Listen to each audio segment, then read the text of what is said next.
Thanks very much, David. I'll just get this clicker.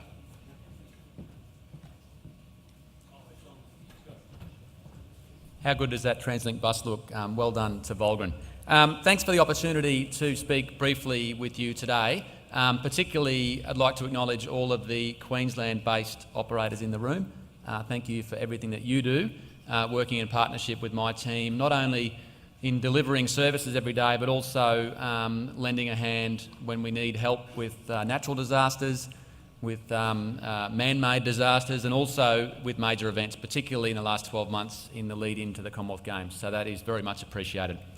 Today I've got a short session to talk through. We've got a number of speakers on demand responsive transport, just a little bit about Queensland's experience and particularly how that links to what we've already heard in the conference program about the future of mobility as a service.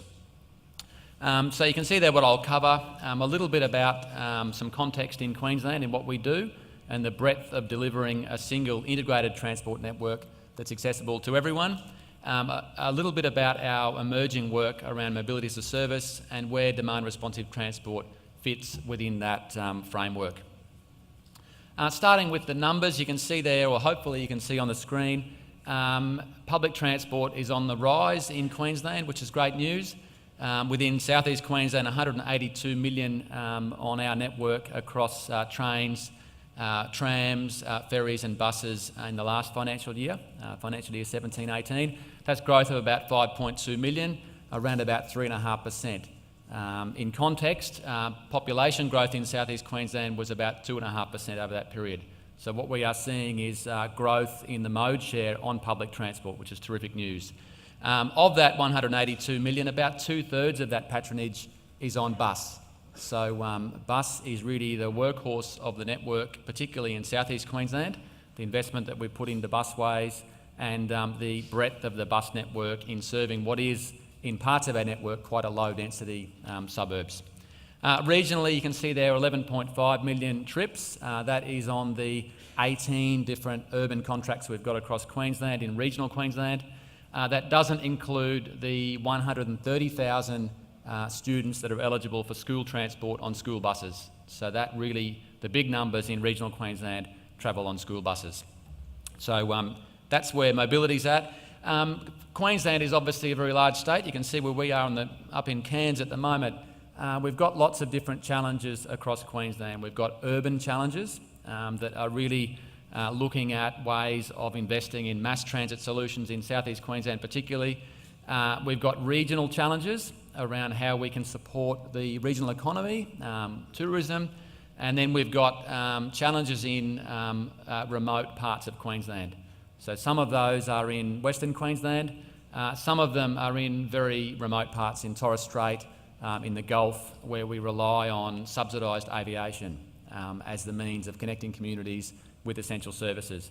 So it's quite a broad spectrum of services we deliver, and there is very much no one solution around the future of mobility across Queensland. There's lots of different solutions, and lots of the solutions in smaller regional centres are actually already being delivered. They're community-based solutions that happen organically because people work with people, they partner with each other, and things happen. So they're things that happen of their own accord, less about things that we're doing to drive different outcomes. We heard a little bit about what's happening in the transport sector. Change ahead. Change is around us at the moment in terms of what's happening. We're seeing customer expectations are changing for a more personalised service delivery model. The need for integrated and connected services across multiple modes of transport, private transport, public transport, shared transport, a move towards on-demand and having services available when people need them. Now that's, in addition to the high-frequency services that operate on mass transit corridors. So the two of those fit together in terms of meeting the transport task. We're seeing the traditional models of public transport becoming blurred with new entrants to the market looking to work with traditional public transport to deliver an integrated customer outcome. We're also seeing technology and digital connectivity playing a big role in the way that customers plan, connect, pay for services and actually integrate between services. So it really is quite an exciting time. Mobility as a service in terms of the framework, it's really quite a complex diagram there. To put that simply, it's really moving from a traditional model that has government at the centre in terms of being the policy maker, the planner, the funder of services, the contract manager of service delivery, moving to a different model that really has these traditional forms of transport playing a role within a broader ecosystem. So that's about other market entrants, it's about the private sector, it's about innovation in better meeting customer needs. And I don't think that it's going to be either or.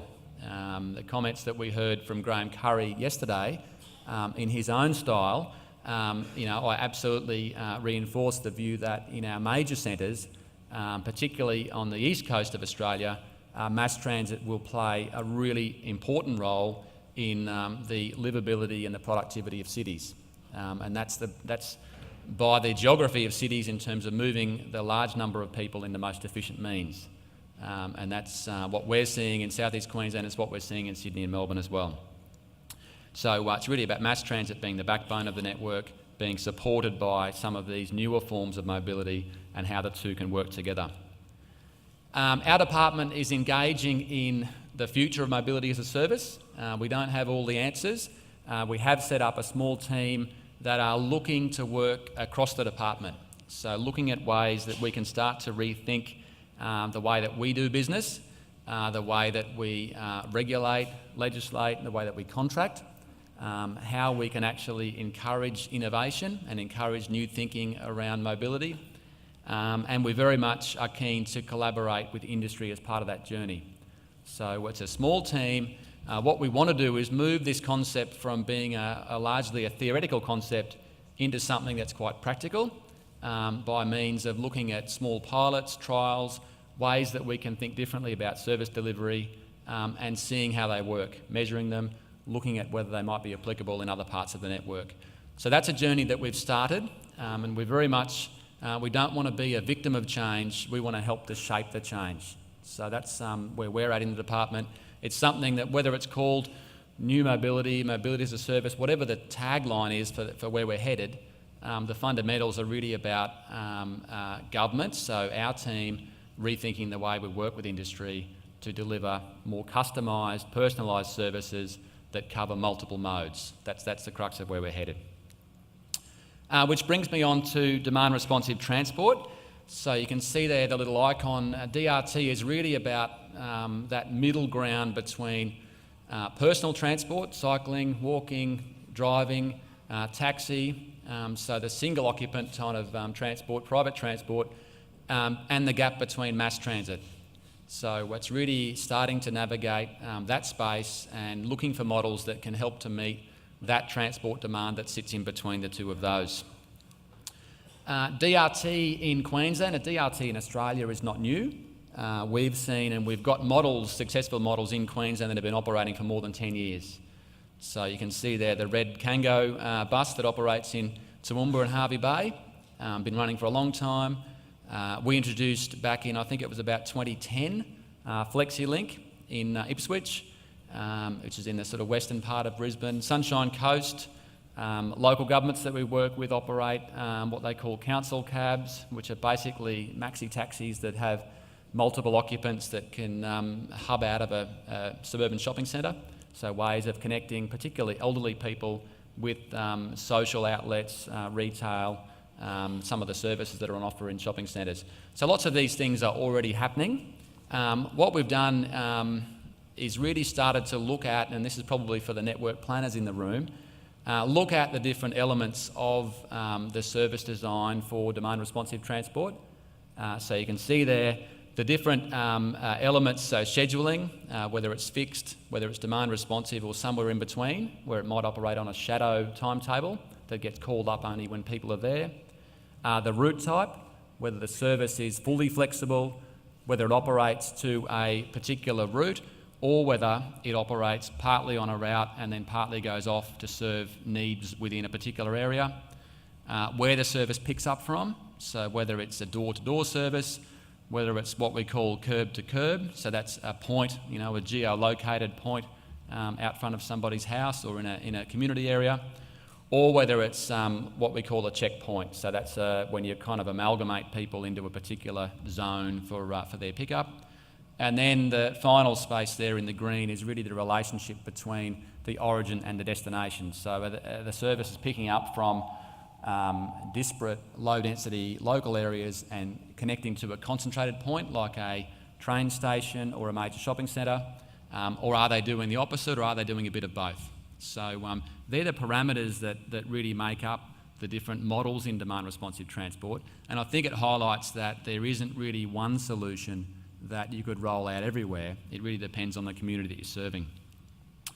What we did in the example today I'll talk to you about is at Logan, which is a trial that we're currently running, that's been running for about just over 12 months now. So we looked to build on the models of DRT that have already been operating in Queensland and elsewhere, and look to apply a layer of technology to that. So particularly around booking, around integration with other services, and with payment. So what could we do around overlaying technology to a proven sort of DRT model to look at how that performs, what customers think, is it efficient, does it give us some learnings we can apply to other types of services. So we did that in Logan, which is just south of Brisbane. Logan's an area that's very well served in parts by a standard bus network that operates, and I know Yvonne Graham and the team are here with us today from Clark's that operate in Logan. Logan is also an area that has quite an expanding residential footprint.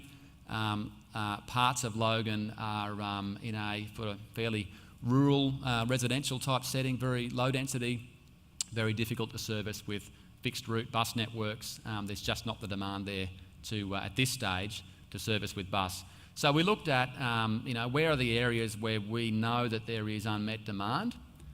We looked at things like levels of car ownership, age profiles in terms of residents and those that needed to get around. Looked at ways of increasing connectivity, accessibility, and connecting these customers into the broader network. So they were the objectives of the trial, and then we went through a process working with the community over quite a long period and working with industry over about a 12-month period to really start to iterate the model and understand what exactly we were looking at delivering. And then we kicked the trial off in September of last year. Out of that community and customer feedback, we did a lot of shopping centre sessions. We went to retirement villages. We went to train stations, to bus stations to get feedback. So a lot of people on the ground talking face to face. What we saw from that is that technology probably wasn't a big driver for these customers that we were serving. You can see there the numbers. Most people wanted to actually book using a phone. So that was interesting because we were thinking, this is all about technology and apps and those sorts of things. And that was obviously this community that we were serving in Logan. Maybe it was different to other communities, but technology wasn't so important. The things that were important were fares, so how much we were going to charge, and how these services would be integrated into the broader public transport network that we operate in South East Queensland. So that was quite interesting in itself.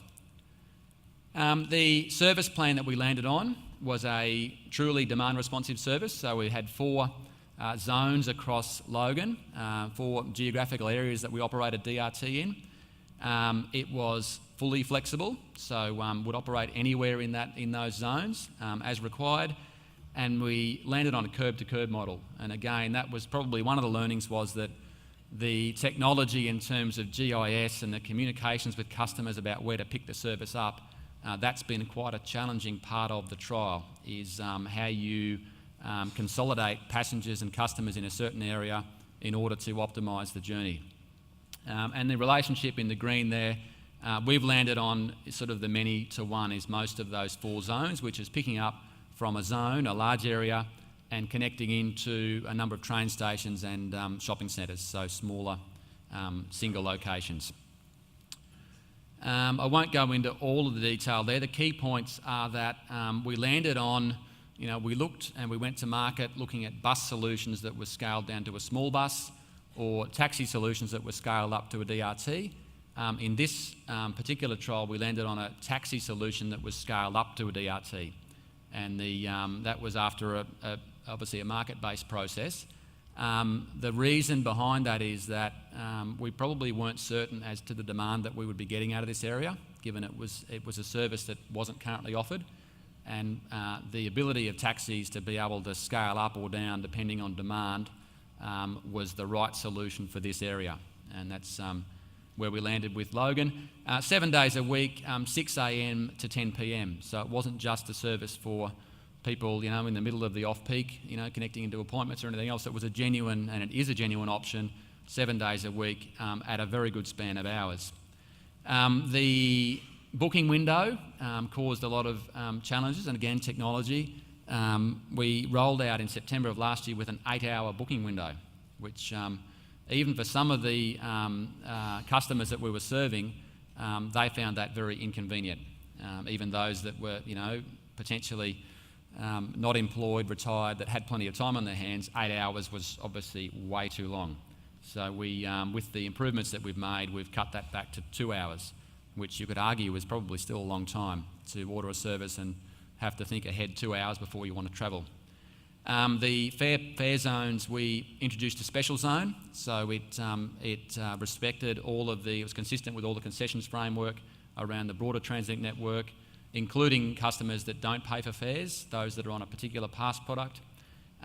We were unable through the trial to integrate this into the GoCard network, which again is a technology learning that this is actually what customers were telling us, and in this trial we've not yet been able to crack that one. Booking method, phone and SMS, and we have now rolled out an app that customers can use, and they're using that. The uptake of the app in the last few months has been quite positive. But when we rolled it out, it looked and smelt and felt very much like a taxi, that you were booking through a phone and it would come out and pick you up. It's emerging, and I guess with the technology that's been overlaid with the app, we're starting to see it operating a bit more like something that doesn't feel like a taxi. Performance, so we have seen steady growth. You can see there, and you probably can't read all of the points on the graph there. The top line is number of passengers, and I think that's number of passengers per week. So the service is growing steadily. The green line, which trails the blue line, is the number of trips. So what that tells you is that we've got very low vehicle occupancy. So the number of trips is close to the number of vehicle trips. So we're not seeing a lot of shared usage of vehicles out of this trial. Now that might be, in my head, it's probably a little bit about the tech that we've applied, the technology around how we're amalgamating customers and consolidating trips and optimising the network. Some of it is also about the nature of the communities that we're serving, longer distances, much lower density, much more difficult to actually consolidate that demand into multiple trips. But again, the numbers are interesting. I won't spend too much time on the areas. As I said, there was 4 areas. You can see where on the map there where trips have been made and the growth in services. What we've seen, there's a few areas that have grown very strongly. Logan Reserve is the one in Area A. That is an area that's getting closer to needing bus services. So there's starting to be some patterns of demand that would indicate that it would almost support a bus network. Area B, Eagleby, strong unmet transport demand in Eagleby. There are some bus services that are already running in Eagleby, but there's also parts of the community that find it difficult to access those services. So hence this has filled a gap to complement the bus services that are operating. And then Area C and D.